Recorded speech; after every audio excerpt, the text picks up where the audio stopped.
All eyes are on the stock markets today as the latest escalation in the trade war started by U.S. President Donald Trump put markets in a free fall. Yeah, free fall indeed. CB24's Courtney Hills is live downtown Toronto this morning and joins us live with more reaction to this. It was an ugly day on the markets yesterday, Court. Yeah, it really was, guys. And I mean, the feeling along Bay Street this morning, there is a lot of anxiety. There's a lot of uncertainty. And we know that's something that investors don't like. And that is very reflective on the markets. As you say, it's been a tough couple of days since that announcement on Tuesday from President Trump, a 10% tariff on most global imports. We know the president has acknowledged that's what's happening on the markets, but kind of downplaying it, saying long term, this will be good for American business, for investment, for the markets. Many are wondering, though, is that actually going to be the case? Let's break this down this morning. I want to bring in Ian Lee. He's an associate professor with Carleton University's Sprott School of Business. Good morning, Ian. Thanks for taking the time to speak to us. How would you describe the markets over the last couple of days and the impact of Trump's tariffs? They're very jittery. There's no question about that. There's a tremendous nervousness out there. The overarching nervousness is whether these tariffs, this tariff war, this global tariff war, is going to tip the U.S., largest economy in the world, $30 trillion, 28% of world's GDP. Is it going to tip the U.S. into recession and thus pull down other much smaller economies, Canada, for example, Europe, which is about 18 trillion, huge, but still much smaller than the U.S. This is the fear. And so this is why the markets are reacting so negatively. The Dow future for today is down 1,000 points, suggesting that the Dow is going to drop another 1,000 points today. So it's looking pretty ugly. Yeah.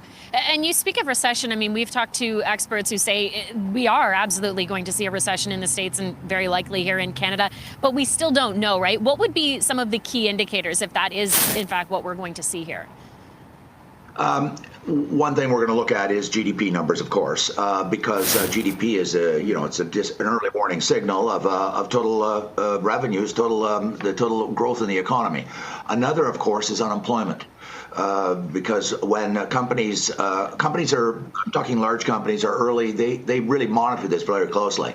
And so when they see, and they've got their own internal data from their own sales, from their stores and their outlets all across their chain, their system, and they can see when the sales are going down, and they will start to lay off in anticipation. They won't wait for 3 or 6 months to say, oh my goodness, we're losing money, we got to start reacting. The IT systems and their information systems in these big companies are so sophisticated and working in real time. That is to say, the data is flowing in real time to these companies, so they know what's going on in the marketplace in their own company. So I expect you'll see companies reacting with layoffs. That's another critical warning signal to watch. Certainly. I mean, even yesterday we saw some temporary layoffs with Stellantis south of the border because of some of the shutdowns that we will see here in Canada and in Mexico. I also, Ian, though, want to ask you a bit about President Trump's take on all of this. Yesterday, we got this sense he's kind of downplaying the impact on the market, saying, long term, this will work out for them and we'll see a big boom. How likely is that? You've asked, I believe, the single most important question. In the Stephen Marin paper that I talk about frequently, that's now his chief economist to the White House, Stephen Marin. And he wrote this paper only the end of November, so a short time ago, laying out the grand strategy. I called Stephen Marin Donald Trump's brain. And the grand strategy was they were going to use tariffs to force other countries to open up their markets that are protecting themselves against American competition. And they wanted to drive down the U.S. dollar because their belief is the U.S. dollar, Trump talks about this all the time, is overvalued. And that led to the hollowing out of manufacturing, which is what we call the Rust Belt. And guess what? Those are the states that voted for Donald Trump. So I'm just connecting the dots here. I'm not trying to justify it. I don't agree with tariffs, but it doesn't matter what I think. Trump doesn't ask me.